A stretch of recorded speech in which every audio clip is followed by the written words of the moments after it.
Welcome to the Devon Corner, where we discuss the world's most practical breed of cattle and the roles they play in different production systems around the globe. Anything from genetics, pedigrees, cattle, pasture management, um, anything goes. Our guest today, Jamie Hamilton from Hamilton Cattle Company up in Vermont. Welcome, Jamie. And Steve Montgomery, as always, my co-host. And Steve, you want to start us with a prayer? Sure would. Thank you. Let's pray. Father, thank you for the morning that this is. Thank you for the opportunity to get together again and talk about cattle and to dive into understanding Jamie and his operation and his passions for cattle and for his community in Vermont. Thank you for the different conditions that he's in there and the way we'll learn from that, and you'll teach us who you are more and who we are as stewards of these amazing animals. Just guide our conversation. Again, we ask you to be with the folks that are in our community here, in this Devon community, that are dealing with health issues or the loss of loved ones and or business concerns and the whole shooting match. Lord, we just lay our lives before you and ask that you be Lord and that you show up and lead us. Thank you again for this conversation. Look forward to getting to know Jamie a little better and to serving you more and more. In Jesus' name, amen. Amen. Amen. Thank you, Steve. Yeah, to that, Jamie is our fifth podcast episode, and I took the easy path with the first four. I think the first four guests are all people that I've known for at least 10 years, and some of them up to 30 years. I've met Jamie once. I think Steve's met Jamie maybe once. Yeah, in and that, Ohio. yeah, at a conference with 100 other people. So meeting somebody's kind of like 5 seconds of conversation. But Jamie's presence on social media and built a herd of 200 plus cows in just 4 or 5 years. Go on his website, and it's I think the average age of the farmer in this country right now is close to 59 years old. So seeing somebody Jamie's age moving and shaking and getting things going is less and less common, but great for our industry and great for the breed. So with that, Jamie, give us the origin story of your growing up and how you got to where you are right now. Yeah, thank you guys for having me. Again, my name's Jamie. I'm a first generation farmer up here in Chittenden, Vermont. I'm 27 years old. And my farming journey started really as a kid. Actually, my first experience with Devon cattle was on a farm we stayed at in England. My mother's from England, and we'd spend some time over there every summer visiting family members. And so grew up riding tractors and going out and checking cows on this farm for a couple weeks every summer. And it wasn't until high school when I decided that I wanted kind of to gain some more experience in ag. And I came back, went and asked a neighbor basically who has a dairy farm if there was some work for me, and ended up helping out up there for 10 years. It was kind of a gateway into the industry for me. Realized how much I love cattle and being around farm equipment and grazing cattle and all the above. And went to school for dairy management and diversified ag. And when I was in college, I started working for a large organic beef operation here, just about 20 minutes from home. And that really opened my eyes up as far as the industry and what was out there. So I worked for that farm for five summers through college. Then I actually went out west and worked on a ranch in Montana for a little while. And that was kind of the moment when I realized, wow, this beef industry thing, there's just so much out here. There's so many connections to be had. And it kind of solidified my desire to be involved with beef cattle. more full time. Now, as someone who doesn't come from a farming family, I had no idea what direction I was going in or how I was getting into it. Um, and so I came back from Montana, and I had a handful of brood cows at that point. I'd actually raised pedigree Jersey heifers in college, kind of as a hobby, and had sold some of those. And the dairy market kind of went the way of the dairy market in its cycle there, and so I got out of the Jerseys and bought some of these Angus brood cows, and didn't really know what I was going to do with them. My plan was to sell them all and move to Montana and take a job as a ranch foreman at this ranch that I was working at. And but anyways, I was kind of dragging my feet, and the cattle prices were low, and I didn't really want to sell. And so I started buying some hay, and that's where the perfect world kind of lined up for me. The guy I was buying hay from, kind of never met the guy before. I knew of him.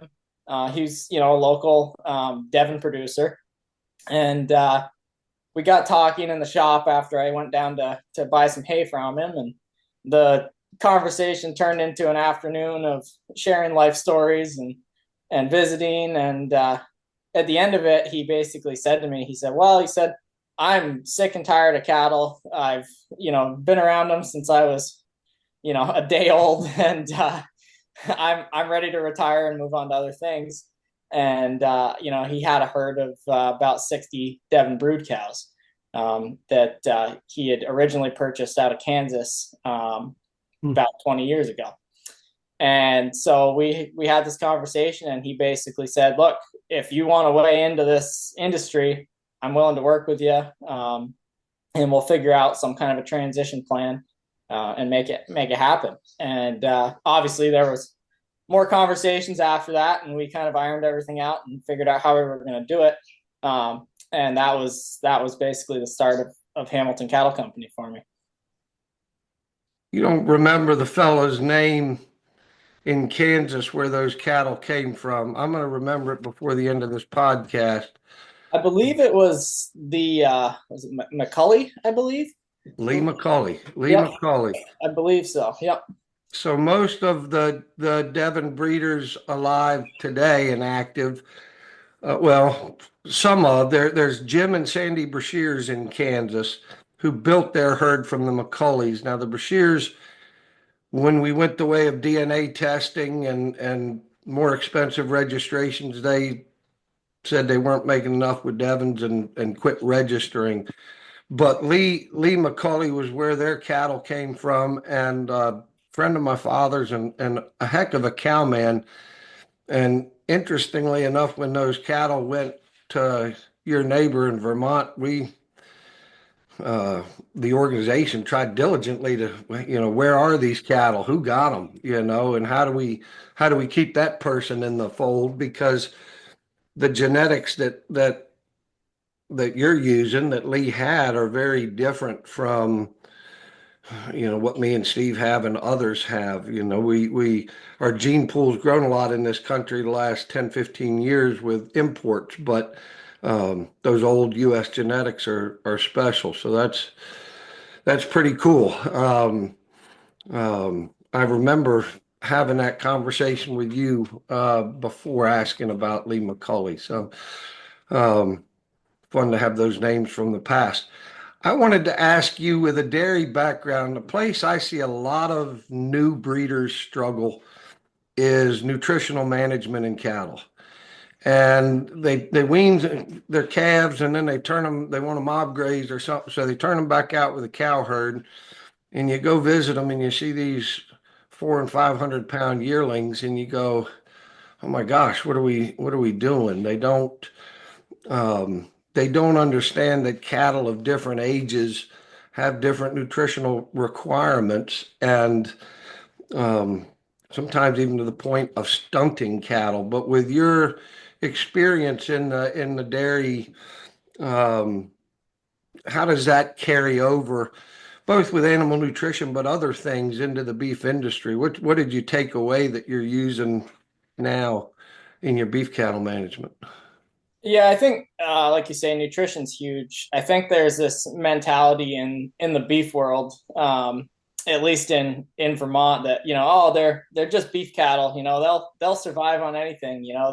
They'll grow, and you can feed them junk, and they'll keep them alive. But there's no, no one really gets. And I'm not saying no one, but a lot of people don't get into really looking into, okay, like you say, these cattle are at different stages of life, and have different requirements. And in an all grass fed program, how can you best capitalize on those different stages, and what can you do to improve your feed quality, so that those cattle are behaving as efficiently as possible.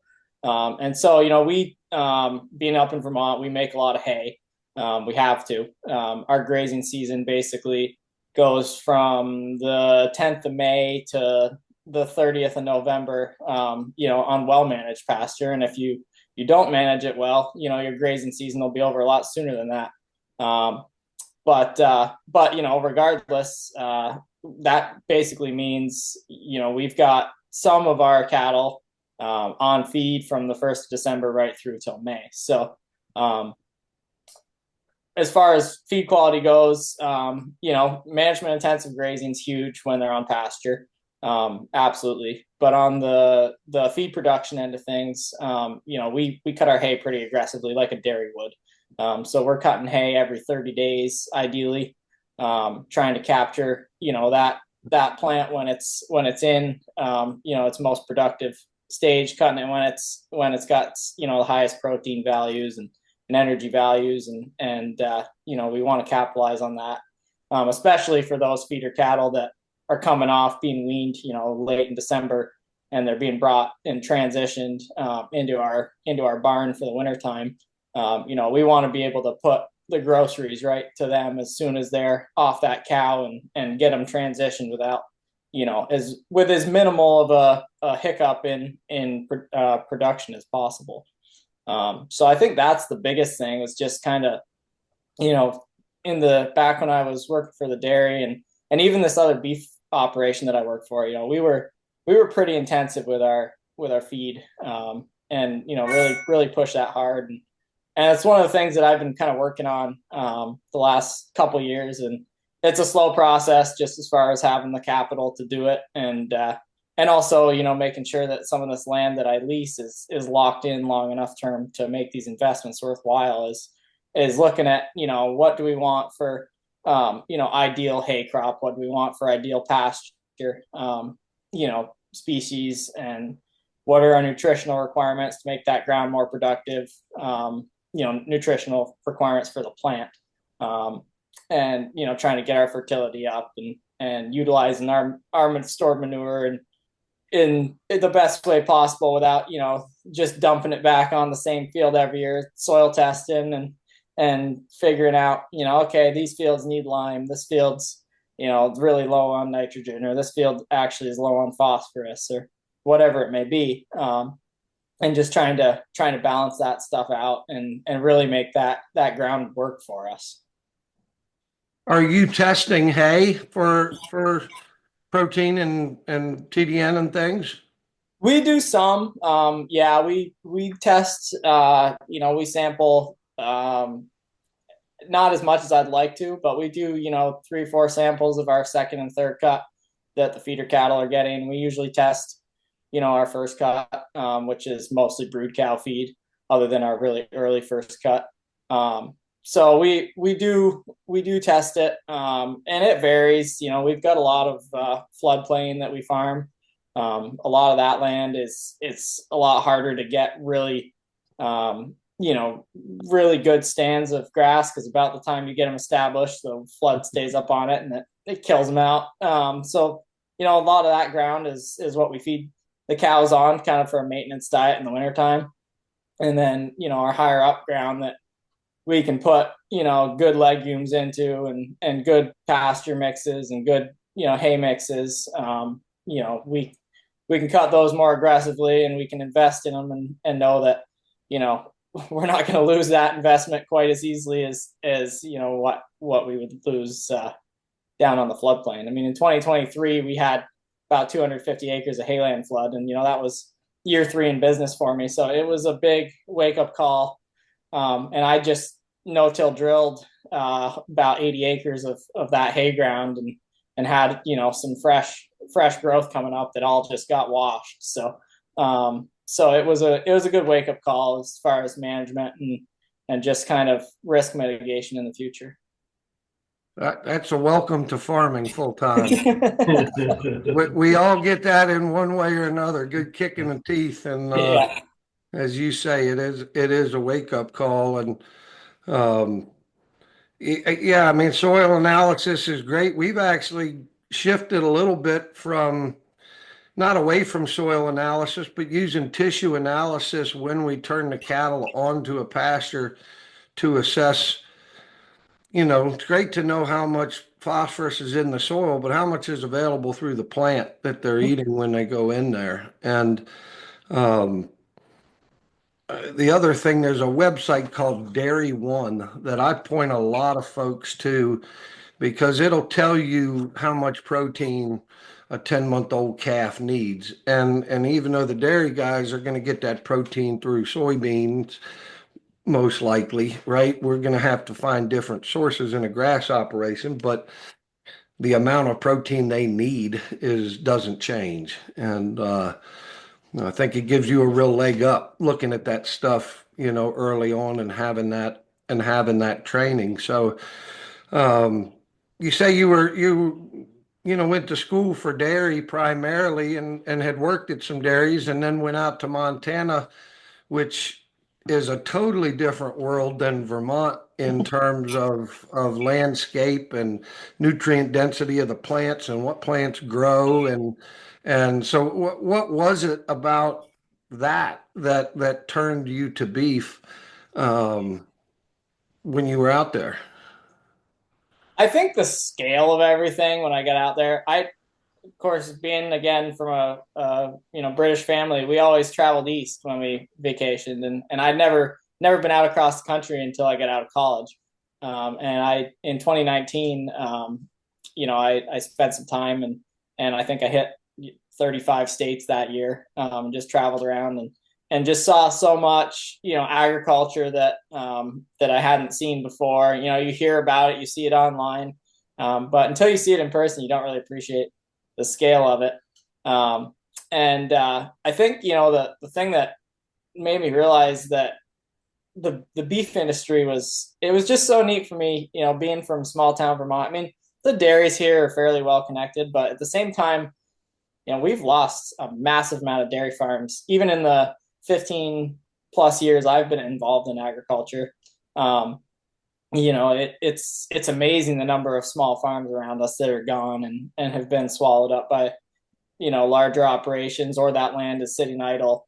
But when I went out west, it really hit me when we went into town for lunch one day, and there's like 5 cattle trailers parked outside the local diner, and it's all, ranchers just hanging out, grabbing lunch, visiting with each other, and there's such that sense of community. And that was just really attractive to me. And it's something that I hadn't really experienced before at the same level until I went out west and saw it. And I think the other major eye-opening thing that, kind of on a different note, when I went out west is, you're used to these lush green pastures in Vermont. You can 2 acres will raise a cow in Vermont, and you get out west, and the ranch I was on, they factor 25, 30 acres per animal. And, in a lot of cases, it's more than that. So it's just cool to see such a difference, but also to see how, well those cattle out there have adapted and perform on that ground was really interesting to me. But I think the connections in the beef industry, I was actually having this conversation with my old boss just a couple of days ago. We went out to lunch, and we're visiting, and that operation's recently transitioned to a dairy heifer operation. And he was just saying, how much he's going to miss that kind of nationwide connectivity that he's got, with breeders and selling animals, and those connections will always be there, but it's not the same when you're not involved in it every day. So For sure. Well, ex-dairy farmers have typically made wonderful seasonal grazers. I worked with several, you got guys that understand animal health and welfare already. They understand the animal nutrition part.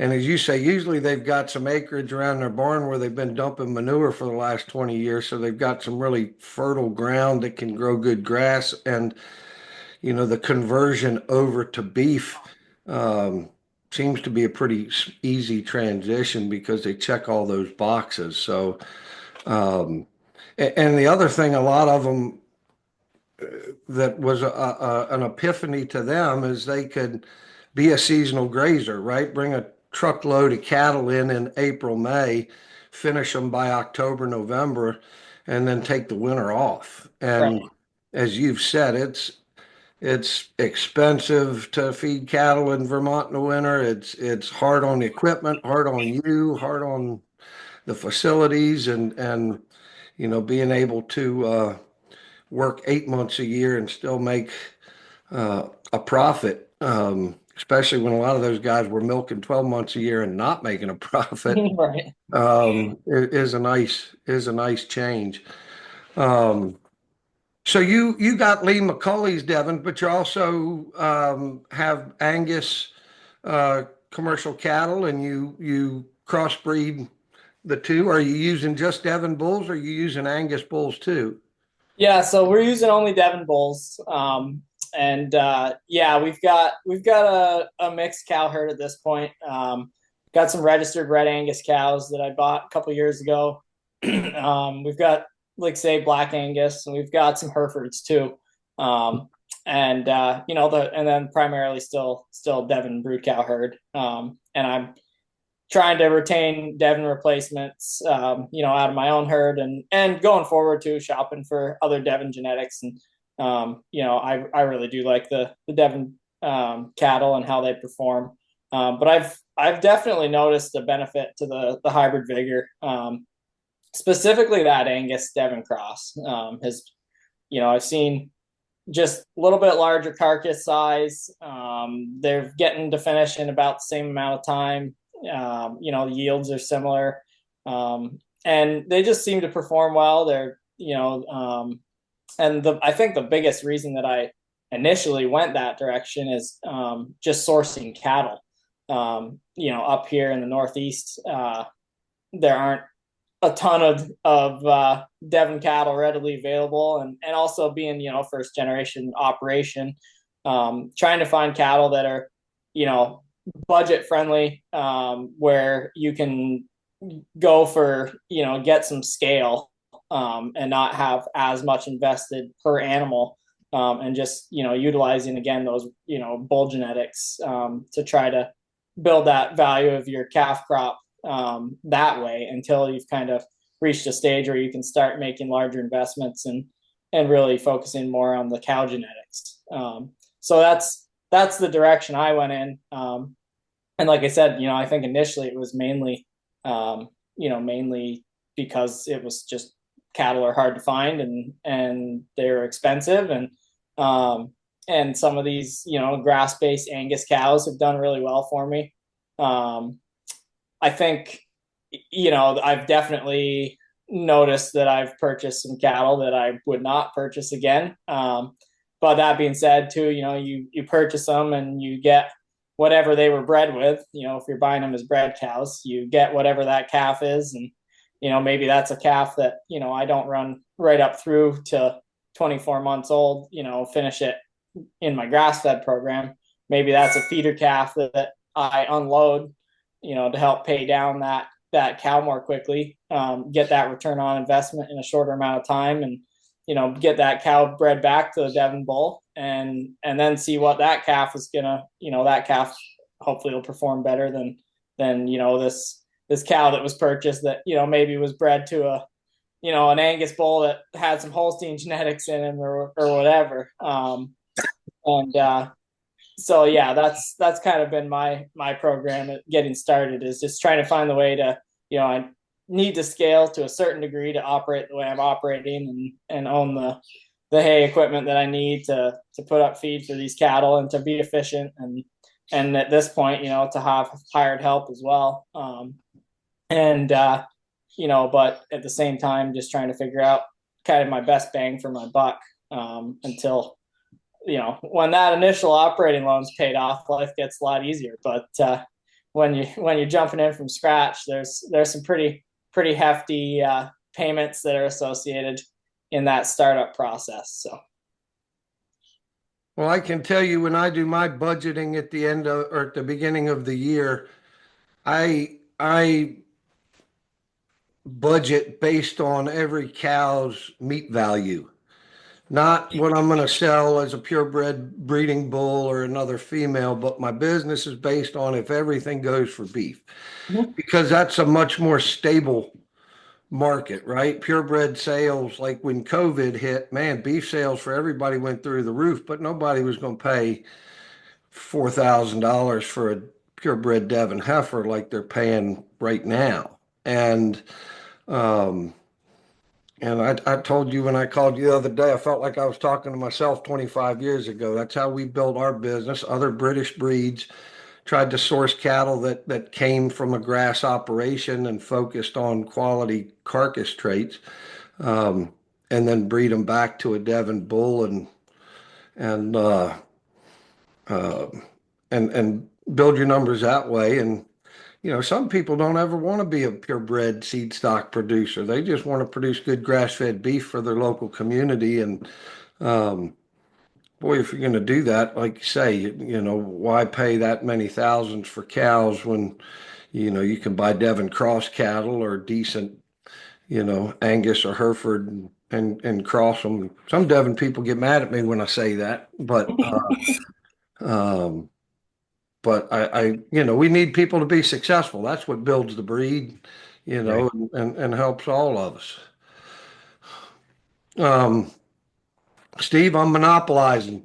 Jump Oh, in. that's all right. This is good. I'm curious about your marketing and how you're like where you're selling things and what's the feedback you're getting on the beef. Talk about that. Yeah. When I started, I thought, I'm going to sell all halves and quarters and people, get people on board for that. And, I started during COVID, but kind of after that initial surge of everyone going crazy and filling their freezers. So I didn't, if I'd started a year earlier, I think it honestly would have been a huge boost. The timing just didn't line up. But I think it would have been a huge boost to, if I had that retail kind of up and going. People jumping on those quarter cows, half cows right out of the starting gate. That being said, half cow, that's over a $2,000 investment for someone. They're not everyone that can afford to purchase that much food all at once. So I started kind of coming up with ways that it made sense on a smaller scale without, having to schedule a time to have someone show up to buy one package of burger. Because I just going in too many directions to want to do that. So we started kind of doing some beef boxes and, assorted boxes. When I first started, I was inundated in ground beef. Now, granted, I was moving a lot less cattle, retail, and it seemed like the steaks would move and I'd be stuck with all this ground beef. So then I went and said, all right, now I've got all this ground beef. I need to find a bigger account where some of this ground beef's going to move. And so I chased down a couple of different accounts, but I ended up the big ground beef account is local ski resort. And in the wintertime, they burn through a lot of ground beef. And it's great. Then I kind of, as that grew, I kind of had the opposite problem of, well, now I got all these steaks kicking around, especially in the wintertime when, people aren't firing up their grills as often. And so that's where we started the steak box thing. And it's an assorted steak box and there's a couple different sizes and rather than having someone show up and just want ribeyes, or just want, fillets or whatever, now they buy a steak box and it's got a skirt steak in it, maybe a flat iron and maybe a, sirloin but it's still got a couple strips and a ribeye and, so they're getting a bit of everything to try. And I think it's, it helps me out because it moves all my product, but at the same time, I think people enjoy it as well because it gives them a chance to try some of these other cuts that are really good cuts of beef that, they're not going to grab off the grocery store shelf. As things have grown, a couple local retail stores are moving quite a bit. Just secured a bigger account that's doing, by the side, and then cutting it themselves and putting it in their store. So kind of moving more in that direction, trying to get sides of beef moved as opposed to the individual stuff. And then the private half cows and quarter cows. I mean, that business is building too, and seeing more and more of that. So yeah, trying to find ways to move the product kind of, as much of it at once as possible without having to wholesale it, because there is significant, extra value in that. How many head are you processing a year? Well, right now, about 90 head a year is what we're finishing. And then this year we'll probably retail 2/3 of that, I would guess. And then I sell some bowls and I sell some hay and buy and sell some equipment and other stuff on the side to kind of make all the numbers work. But we're calving in, we'll calve in 140 this year. So, and that number kind of keeps growing every year, what we're finishing and retaining for heifers. So. Do you guys have your own store, or do you sell everything to other people that resell it? I don't have my own store. I do all the box beef, those, like I said, those 10, 20, 30 pound boxes. I do all that stuff direct to consumer. I do the halves and quarters direct to consumer. But if you want, 1 or 2 ribeyes or a package of ground beef for dinner, you're going to go down to the local country store in town and grab it off the shelf, where you're doing all your other grocery shopping anyways. There's, like I said, I got a few places that are carrying it locally that are doing that. And it's just easier for me to manage. You're not completely capitalizing on every nickel out of that steak, but you're putting a name out there for yourself. And I've had a ton of people that find the beef, locally and come back and, oh, this was great. We want to buy a quarter cow. And that's where I see that really pay off, is that, just the exposure from people seeing it on the shelf, versus, my farm on a small back road somewhere, they'd have to happen to drive by or happen to see it on social media, whereas if it's in the stores, they're going there anyways. And they see it there, they can ask, the store owners are really good about promoting it for me, and they can basically send them in my direction for larger quantities, and then if I'm dealing with them, it's like I say, for those larger amounts that is worth dealing with. So that's kind of how I've structured it, and that's not to say as time goes on, and as I own the home farm, I'd put up some sort of a shed or whatever with a couple freezers in it where people can come and pick stuff up. I'm 100% for doing that, but I don't think personally, out of the starting gate, I didn't feel like that was the right move. I felt like I had to kind of do it at the scale I wanted to do it. I felt like I had to kind of go beyond that and chase some other stuff to just kind of broaden the exposure. For sure. I think in different places there's different appeal. How much would you credit the people that are buying your beef to the taste and quality of the beef versus the local support your local farmer angle versus the grass-fed health angle? How much, if you had to break that up, would it be 1/3, 1/3, 1/3, or how would it fall? I've had a lot of people who, either friends or locals, who, there's this kind of, what's the right way to put it? I think a lot of people have a sour taste in their mouth over grass-fed beef. They've had a bad experience with it before. And as we all know, grass-fed beef can be, that ratty Holstein that's been in the back pasture all summer that, they bring in the fall and throw her in the freezer, or it could be a Devon that's been intensively managed and grazed and brought to finish in 22 or 24 months. So I think there's some skepticism from a lot of people because of that. That being said, people have been very happy with the Devon product and with the Angus Devon cross product and the consistency of it. When I got my burger account, they lined my beef up with 10 other products and did a tasting, and that was the one they chose. So there's, it's got credibility. The marbling's good. And I think people, once they try it, I don't think that grass-fed label, I think it attracts some people, but I'm not convinced that it's the largest beneficiary. I mean, that's how the cattle are managed. That's how they're finished. But I think, a lot of people are steered to it because it's local and because they want to support local. But at the same time, like, they'll support local until they try it and it doesn't taste good, or they'll support local until, they try it, or they may buy it, at a special occasion. But if it's, $10 a pound more than everything else, then they're not going to buy it either. So, I think it's actually helped, since beef has come up. I've been able to, not drive my retail price up a lot, kind of just focusing on, okay, what's it costing me to make it? Where am I going with it?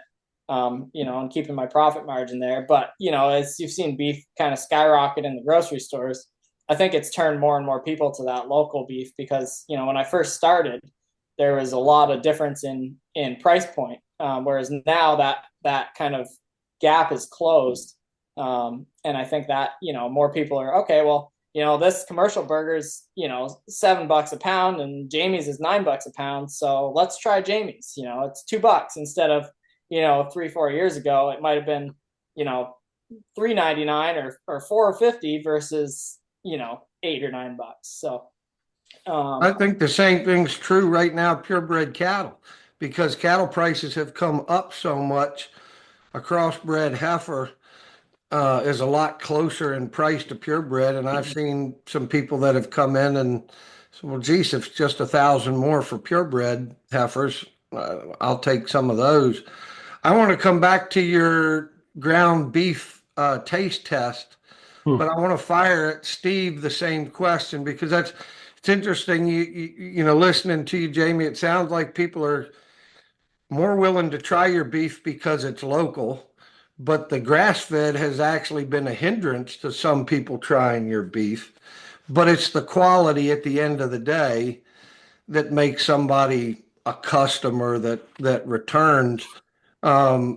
Steve, how do you break those three up in your market, in your area,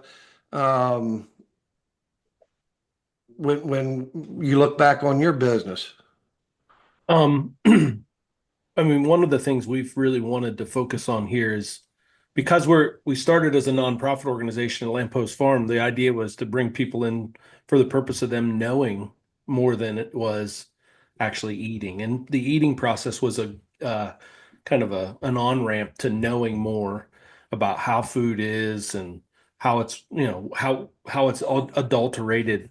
So I think people came because they knew what we had. Some people were coming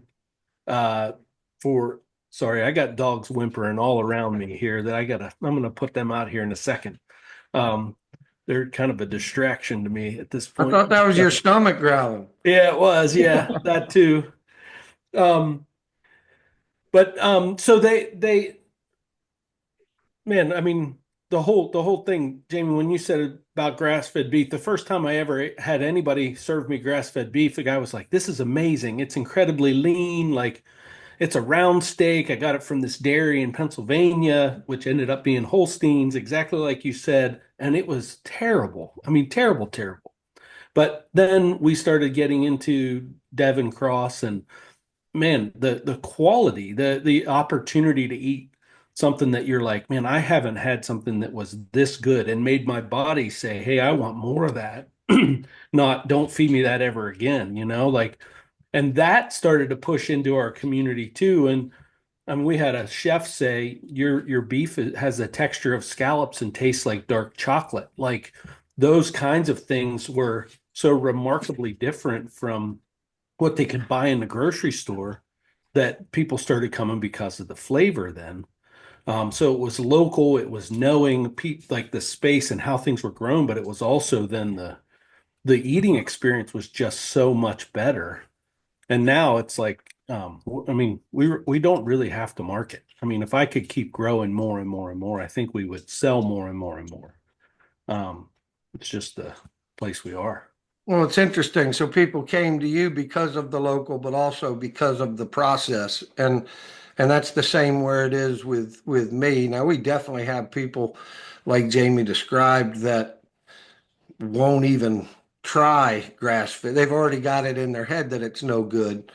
Oh, good. And that's hard to overcome. But a great way to overcome it is feeding them some good grass fed beef. We had AJ O'Neill on, and he was talking about him and his father, and all the bad grass fed beef they had until, and this is what they do for a living. So this restaurant or this group, this account that had 10 different ground beefs to choose from, were they all grass fed or were all over the place? No, they're all over the place.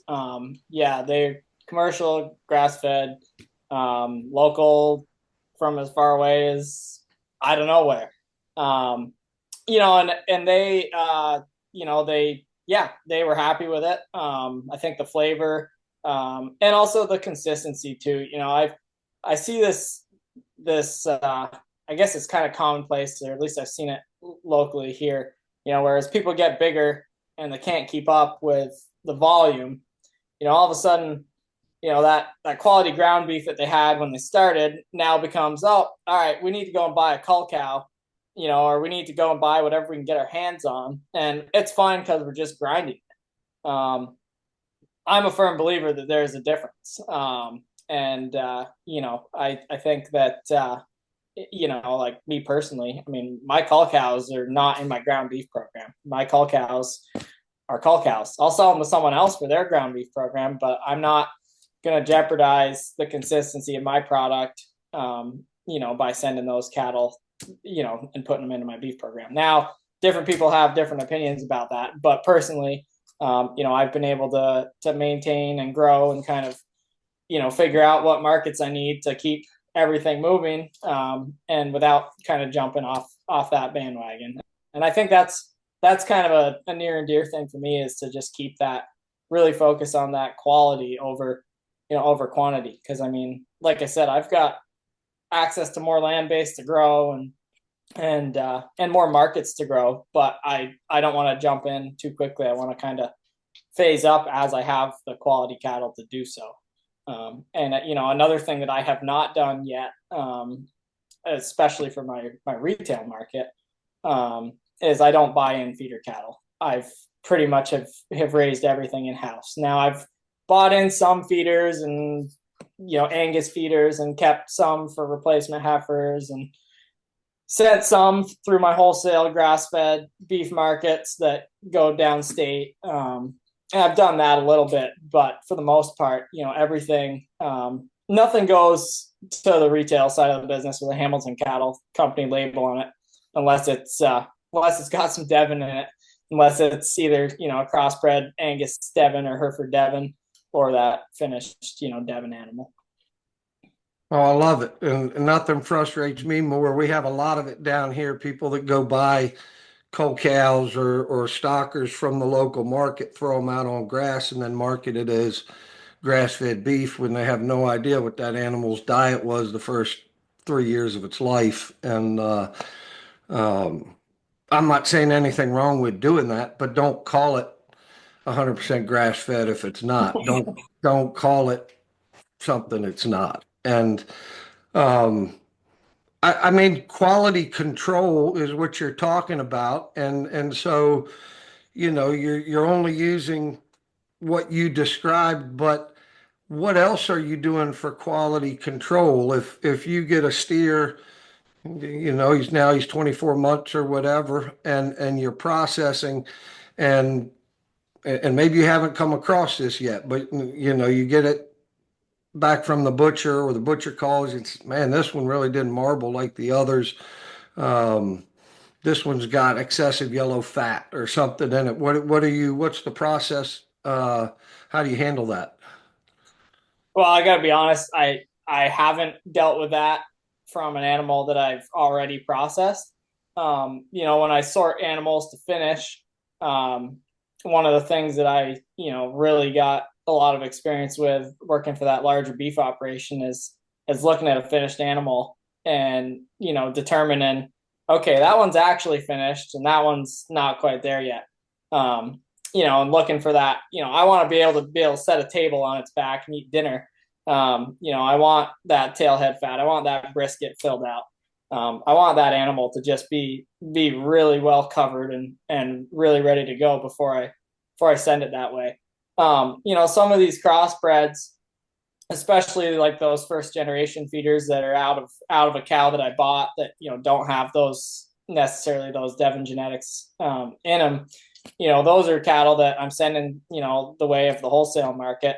And they might not be quite as filled out. They might have a lot more frame, and just trying to keep them to get that brisket to really pop isn't feasible from a financial standpoint. Is just because the genetics aren't there to really get them to that final spot they need to be without feeding them for an extra 4 or 5 months.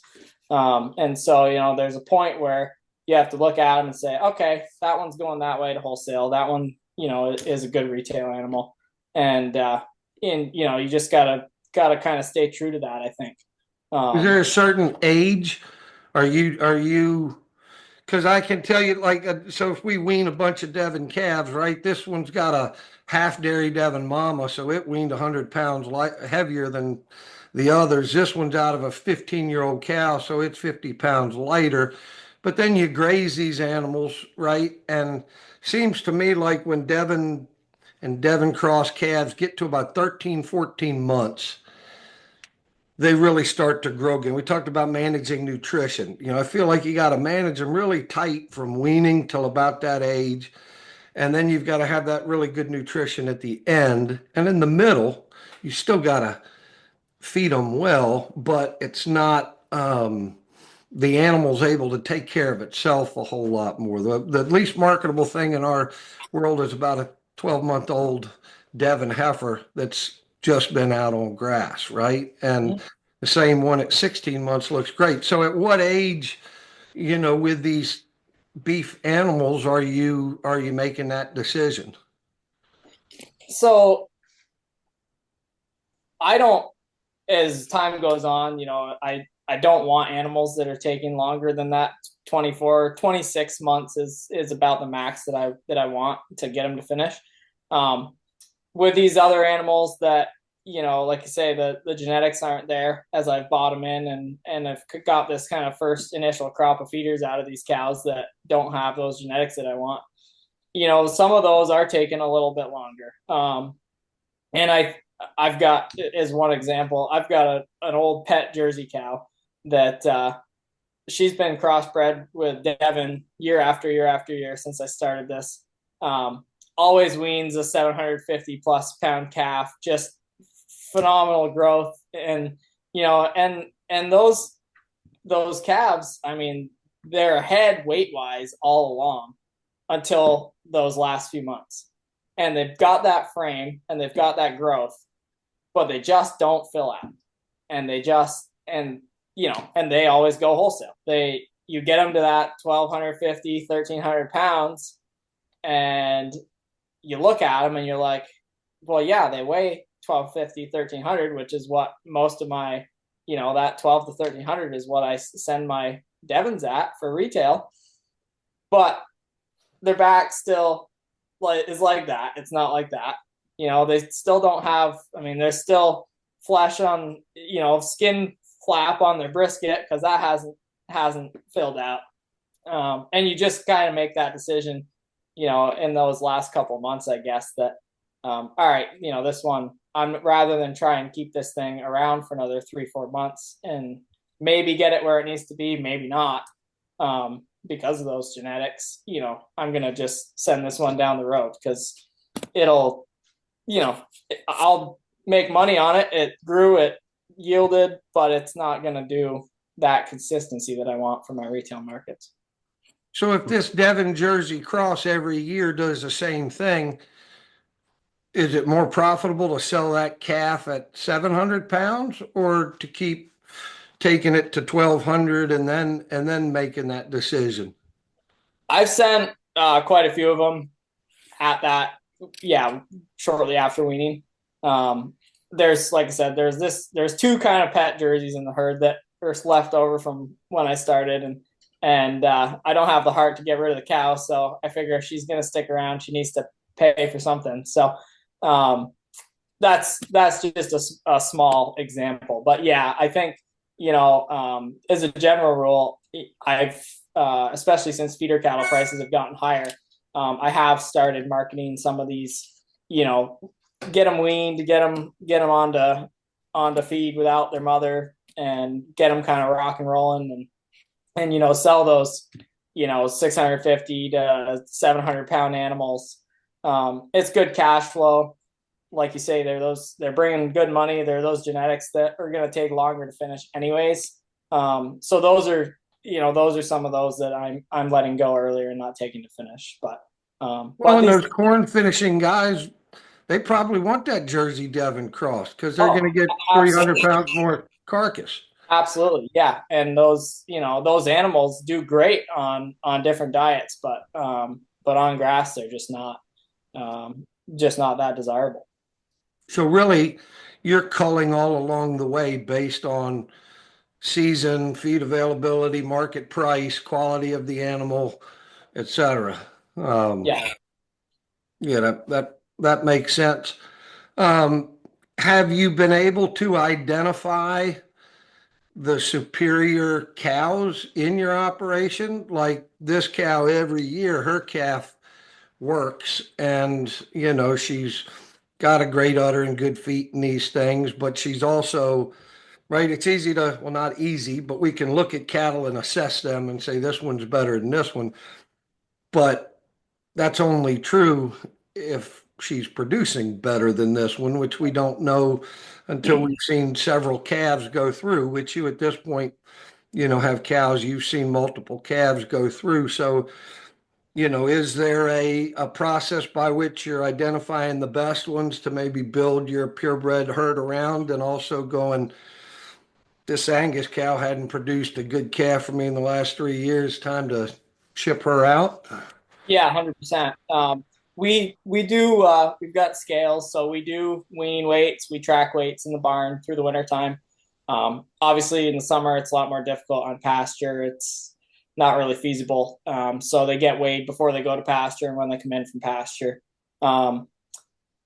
Just this year finally got set up, so I'm taking birth weights, so that I can have a better track on that start to weaning, kind of growth and what they're doing. But I do keep track of the cows and the calves, and that plays a big role in what I keep for replacement cattle. The quality of that calf, and like you say, looking back and okay, that's year 2 or 3 of a really consistent calf out of that cow. The cow's a 10-year-old cow, and still got a high udder, still got good feet and legs. That's one that I want to replicate. So yeah, absolutely plays a role. I've actually, if anyone knows of a great herd management software, I've played around with a bunch of different ones, and I'm not sold on any particular one yet. So if anyone's got any ideas, I'd love to chat, because I've used Excel, I've used Cattle Max, I've played around with a couple other trials on different ones, and the biggest thing I'd love to find is something that's just really user friendly on your phone. So when you're out there calving or whatever, and you tag a calf, to be able to just quickly go into an app, punch in the data, have it all inputted into the system, because inevitably what happens is you get out there, you write it down in your notebook, and you get your notebook, Then your notebook gets covered and, gets whatever happens to it out on pasture or gets rained on or whatever. And then it gets to be, the end of calving season, and all of a sudden there's,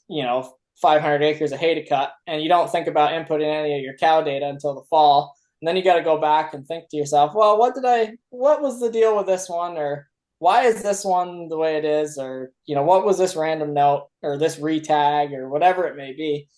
So yeah, that's something I've been kind of actively working on, is trying to figure out the right solution for that. To be able to just, okay, this cow calf, type it in, it's there, it's in the system, and then also with that, getting to the point of when we take weights, having that scale system integrated so that you take that weight, that RFID tag gets scanned, and everything just gets kept track of without having to match things up. And again, that's probably, going to be more of a commercial, larger scale application type thing. But for me, as a commercial producer, I'm really trying to get to that point, just to be able to more closely track things without having to do it all manually, because inevitably when you're doing it manually, there's stuff that gets forgotten about or missed, and it just makes life a little bit more difficult.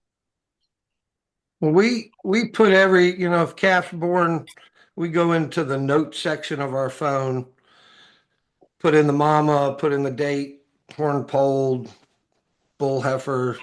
We do a weight, we do an udder score.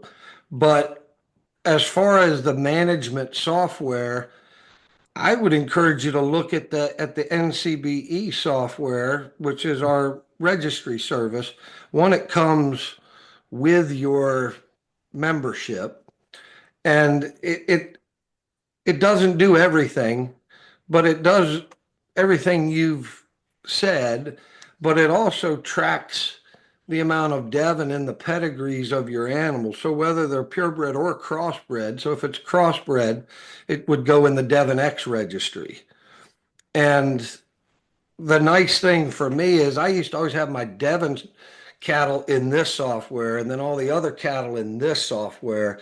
And now I've got them all together in one page.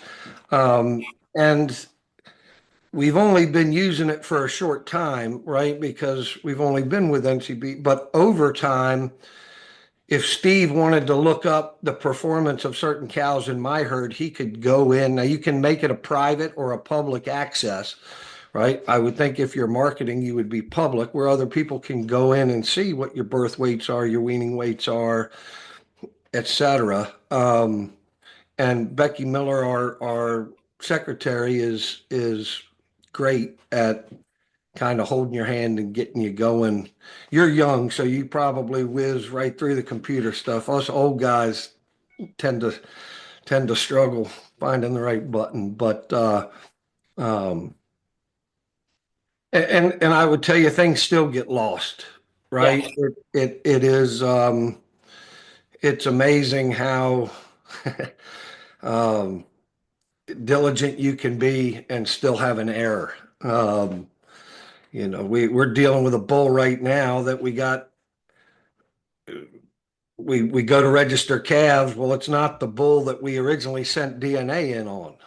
So somehow we mixed up a hair sample somewhere or wrote something down wrong. And it's one of the nice things about this DNA program is even when you know do your best, mistakes get made. And like you say, you sometimes look at that notebook and you got to wipe some manure off and a little bit of blood off, dry it off, and then try to read, is that 36 or 38 or what is that, right? And it's tough. What do you use, Steve, for your herd management software? We're doing the notes app too right now. Although I'm starting to play with Cattle Max a little bit, and I'm excited to learn that. But again, I'm one of the old guys. I mean, I hear the NCBE thing, but there's no app that goes on our phone for that, right? I mean, that would be the That piece that Jamie's looking for. that's what I struggled with Cattle Max. I actually really, really like the interface and the traceability.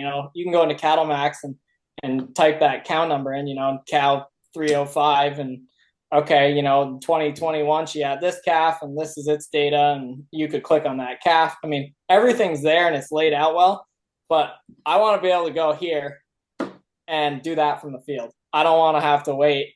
And, and they say, well, you just got to go into your browser and log in and type it in. But that's like a 5-minute process. I want to be able to just hit that app, add an animal, type it in, and be done with it.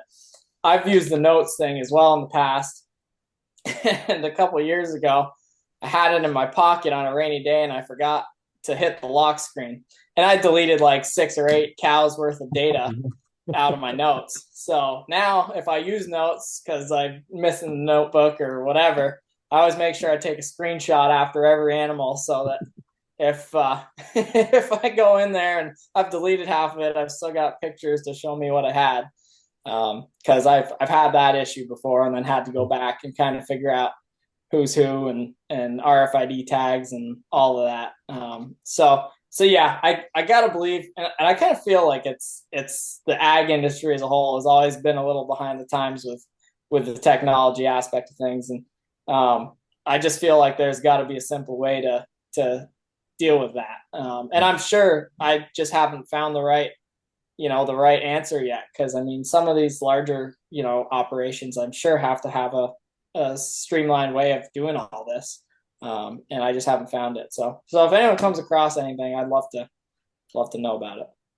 We get folks that email in questions and comments and stuff about the different podcasts. So yeah, anybody listening, watching, shoot us your recommendations, and we'll share that with Jamie and peek at it ourselves. We're getting close on our time. I'm looking at the questions that I emailed you, and you've answered most of them. We've talked about your start and regional, the challenges of feeding cattle up there in the winter, and we always ask people if they were to start over, what would they do different? And you mentioned you wish you started a year earlier because of COVID, but I would argue you started at a pretty good time because the cattle prices or the cattle cycle was down, and boy, we're at a high point right now.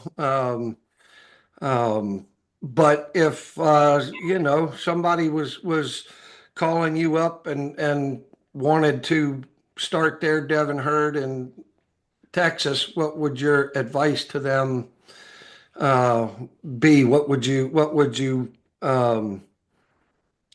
guide them to do to avoid mistakes that you made or problems that you had? Well, I think there's a few things. Number one, financially, I went into it with a pretty solid business plan, what I thought I was going to do, and I had my numbers, what I thought were fairly, whatever you think it's going to cost, double it, because that's usually the reality. Be prepared for the unexpected stuff that you just want to factor into your budget from the get go. On the cattle end of things, I don't know if I would do it a lot differently. The only thing that I wish I had done a little more aggressively from the start, when cow prices were still low, was I took this whole herd over and I got what I got. Right, there's some younger cows, a lot of older cows, and I think it would have been wise back then to really sit down after that first year and be like, okay, this cow didn't make the cut. This cow didn't make the cut. And rather than that mentality of, well, she still threw me a calf and I need the cash flow and she's here and I didn't pay a whole lot of money for her, maybe it makes sense to just cull her and go and find that replacement that's going to be, a better long-term solution. Because what I've ended up with is, as time goes on and I've been expanding, I've also dealing with, a lot of aging cattle from this original cow herd that have to be replaced. And it would have been a lot better to just bite the bullet and replace some of them when cow prices were, half of what they are now. I mean, I paid $1,200 a head for my original brood cow herd. Now you can't find a bred cow for, finding one under $3,000 that's worth anything is pretty difficult. So I think I would have called more aggressively from the start and tried to kind of remedy the cow herd a little bit quicker than I did. Because I'm still in that process now, and I mean, you're always in that process, but still in that process of kind of really trying to find what I want, and that's gotten a lot more expensive now than it was, 3-4 years ago. Well, but as you said earlier too, you've become a better cowman. Mhm. You bought some cows that today you wouldn't buy, right? Right. And I think, as much as I'd love to sell a bunch of high dollar Devons, somebody's getting started, that's not where you start, right? Don't go buy a bunch of high dollar cattle. Learn. I've said before, everybody ought to have commercial cattle 10 years before they get into purebred cattle. And that's probably not a good thing for business, right? We're trying to sell purebred cattle. But my point being, make mistakes on $1,200 cattle instead of $8,000 cattle. And, um, it's interesting. You always say, would you rather start with 10 heifers with their whole life in front of them out of decent cows, or 10 8-year-old cows from and I don't know the state of the herd when you got it, but if you went to Steve's right now and he had 10 heifers that were out of good cows, but he also had 10 cows over here that he could show you a production record on. They calved every year. They still had decent feet and udders, and had already had multiple calves. Which one would you take? Heifers or the cows? Yeah, I've always shied away from heifers. Personally, I like a 4-year-old, 5-year-old proven cow, one that's had a couple calves, no calving issues so far. Calving heifers with my existing setup. They're up kind of on a mountain in the wintertime. It's hard to get them into a chute if something goes wrong. I just think that it's easier to deal with those younger cows, and they still got a lot of productivity in front of them. They may or may not be more or less expensive than heifers, depending on what they are for cows. But in my case, I've been able to find a lot of those animals, for less than what I'd be buying heifers for. So you know, I think it again depends on where you are, where you're at. Sure. But for me, that's worked out pretty well buying these, younger, good, well, solid mouth cows basically, and getting some years of productivity out of them, figuring out, are these genetics I want to keep? Maybe you get 2-3 calves out of them, and okay, that heifer is a replacement animal because this cow's performed well, and so yeah, I do calve some heifers, but for the most part, those younger cows have been treated me pretty well. Well, I say the average life expectancy of a dairy animal in this country is, I think, between 2 and 3 years. And for a beef animal, it's 4 and 5 years. And this isn't stockers. This is breeding stock, animals that get culled out or don't breed back. And I think in a grass-fed program, a good Devon cow or Devon cross cow really doesn't even hit her prime until about five. I think from like 4 to 10 is really their prime, and people go 10 years old. You should have culled her 2 or 3 years ago. And I'm like, I got a 30-year-old out there that still has a calf and is producing, and I wouldn't expect that, right? Um, but yeah, 10-year-old Devon is got plenty of good years left in her in most cases. Um, I've got a lot that are well north of 10 from that original herd that are still performing well. So Still doing it. Yeah. Well, that shows you a lot about that animal. Another question that we ask, and of course, again, most people I've interviewed have been older than you, um, but especially with you being a first generation farmer and bringing grass-fed Devon into an area where grass-fed isn't welcome necessarily with open arms. And I'm sure a lot of people still go, "What's a Devon?" up where you are. Um, what do you hope your legacy is when you retire from farming and hand it down to your children or the next person? What do you hope they're going to say about Jamie Hamilton? I think at this stage it's hard to know exactly what direction the business and the operation is going to go in. It's been really rewarding to produce a product that so many people enjoy locally, and these connections that are coming in now that there's some social media presence and a website, and I have a fire department down on Cape Cod that buys 3, 4, 5 cows a year worth of halves and quarters, and they found me on the internet. Um, so that's been pretty rewarding. I'm still a farmer to the core at heart. Like, what I love doing is being with the cattle, being in the field. I think building a herd, and starting to work on some more with genetics here as time goes forward, and being able to have a name behind your cattle. When someone sees Hamilton Cattle Company, they think of quality cows. I think that's the dream. The beef thing is great and it's been rewarding, but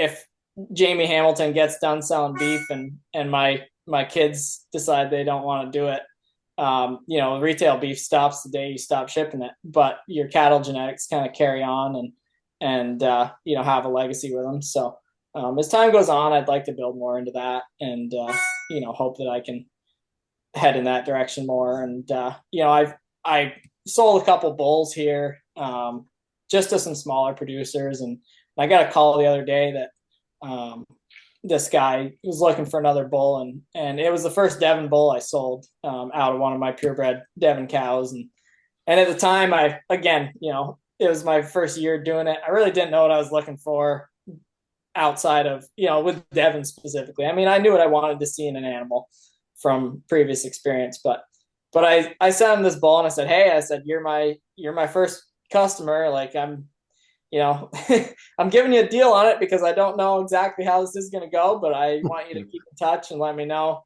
how things go."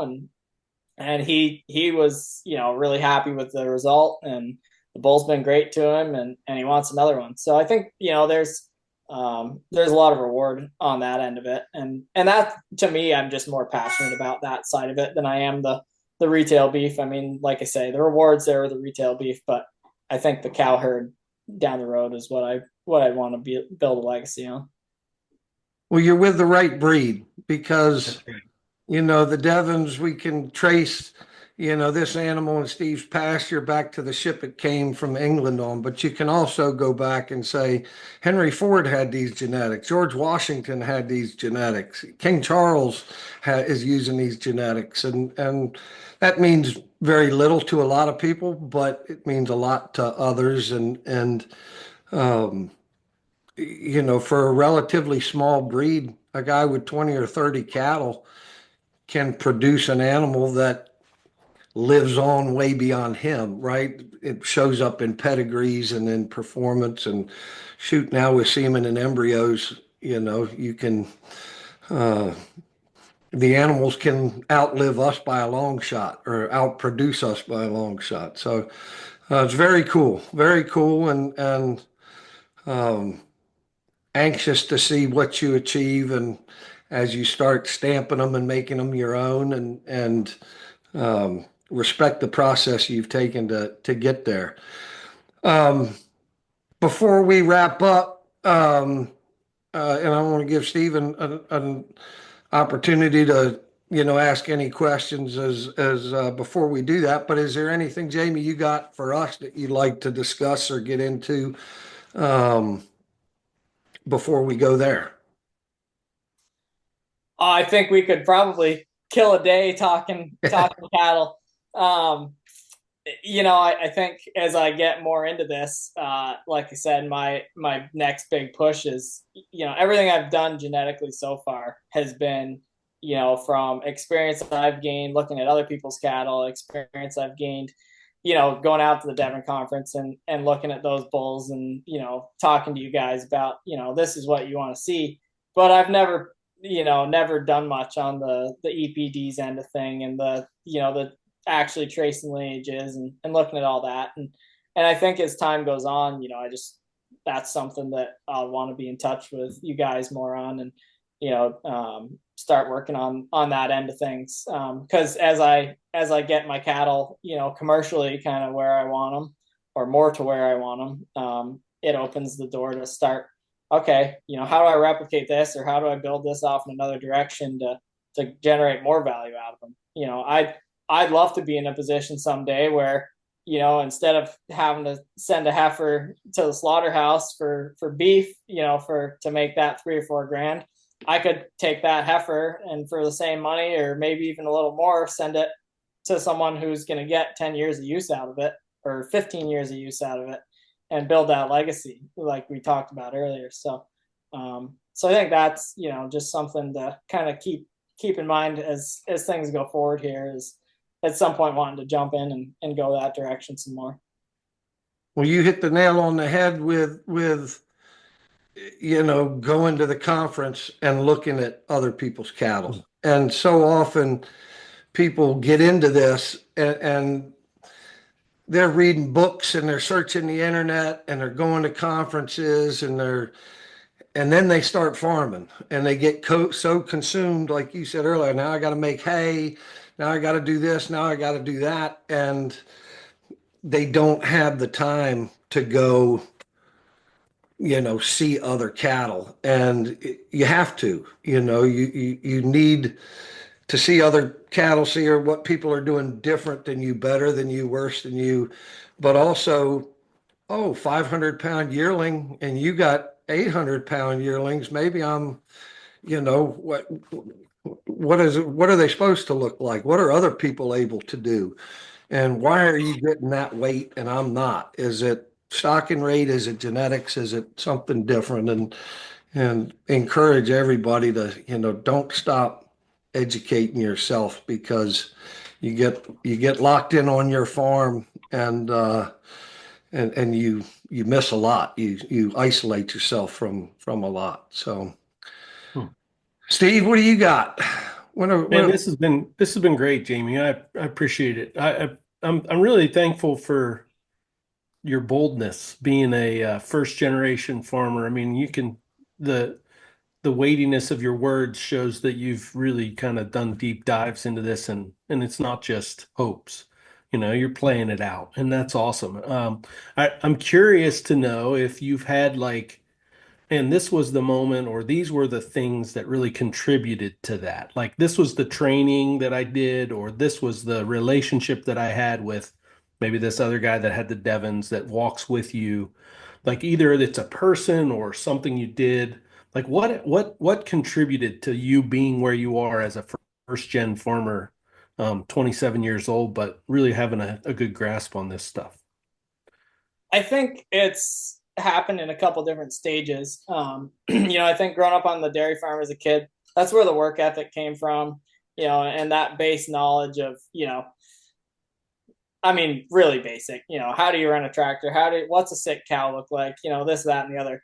I think my biggest mentor in the beef industry was the guy I worked for in college. That was a 350 cow calf operation, raising organic cattle with on grain for finish for Whole Foods markets. And just coming from this hillside dairy farm and jumping into an operation where we were cropping 3,000 acres in the summer and grazing the vast majority of 800 head of cattle on pasture, for the summer months. That's where I really, really learned a lot about beef cattle and what quality cattle look like. And like I said, they're out of the beef business now. But we still communicate on a regular basis and, throw ideas back and forth at each other. And, he's on the favorites list in the phone for when there's a problem or when I have a question. so that's been huge. And then the guy I bought the cows from has been, instrumental in, not necessarily, as much with the cows, but just, um, Hmm. also, you know, you go to do something and he's right there to say, well, I tried that 20 years ago and it was a total disaster. Or, yeah, I've always wanted to try that and I never got around to it, or whatever, and or if you have an issue or something, or a sickness, or this cow looks weird. Have you ever seen anything like this? Um, well, yeah, I did, and this is what it ended up being. Hmm. So those connections have been really strong. And then the other connection that, and he's one of my best friends, is this guy I work for out in Montana. And we talk a lot more on the business end of things. He's very business savvy. He's got, multiple large enterprises, both with cattle and with equipment and in the hay business. And we throw ideas back and forth all the time. And so from a business standpoint, he's been very helpful to me.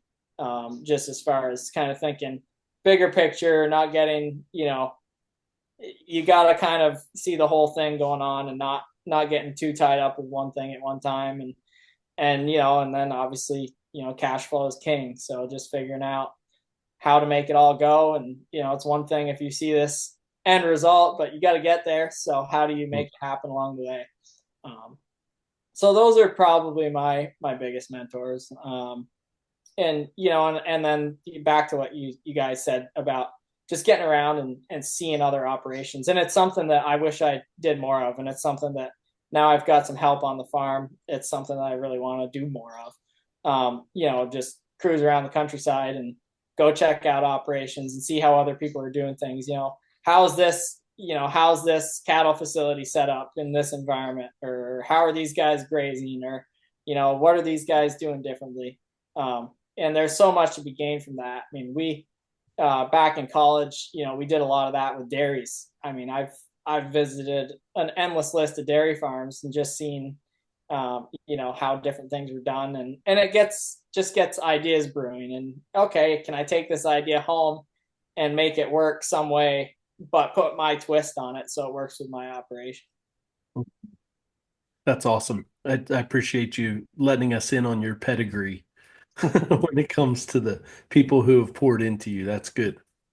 Well, and I think Jamie's pedigree, because I think a lot of people help out on a farm somewhere, and running a tractor is not really, I mean, that's farming, you're driving a tractor, but until you get into the business analysis, the cash flow, the sick cows, the higher level learning, that's when you're really farming. And I think a lot of people go to that 350 cow herd and cropping 3,000 acres and they go, hell no, I don't want any part of, I mean, this is hard to even comprehend. 3,000 acres. How are we going to get all that Right. worked up, seeded crop? Like, it's daunting. So you don't. You just go work, right? And it it appeals to a certain kind of person, and it's great that you found your calling and climbed the ladder, and um, we need a lot more 27-year-olds like yourself, that not only do it but are passionate about it, because it's too hard to work if you don't love. And you said it earlier, your passion is being out in the field with the cows. Steve's passion, my passion is being out in the field with the cows. So on that note, we'll wrap this thing up and we'll all go out into our own pastures with our That cows works for and me. our happy place. And um, thank you for doing this, Jamie. Thank you, Steve. This was great, Jamie. And again, Jamie Hamilton, Hamilton Cattle Company, all over social media.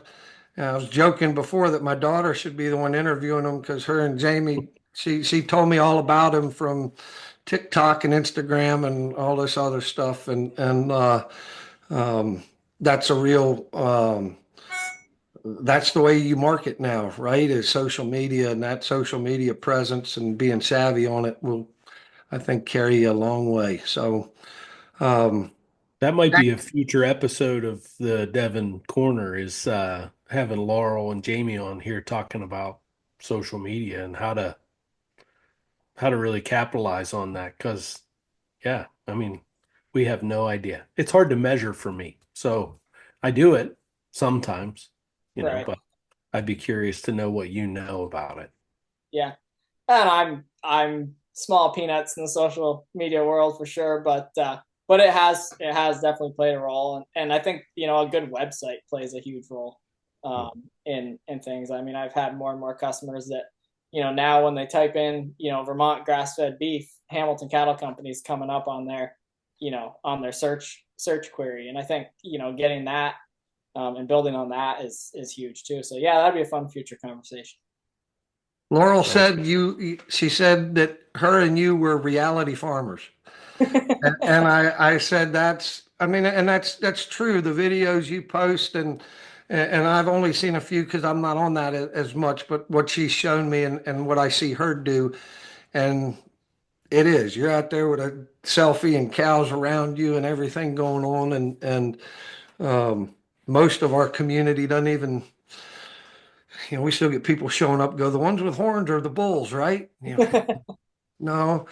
And so what you're given not only the farming world and the beef you're producing, but just the community in general, giving them access to what you're doing is awesome. So keep up the good work. Thanks again. Thank you, Steve. And Thank you both for having me. It was fun. Yeah. Awesome. absolutely, absolutely. We'll see you guys on the next Devon Corner.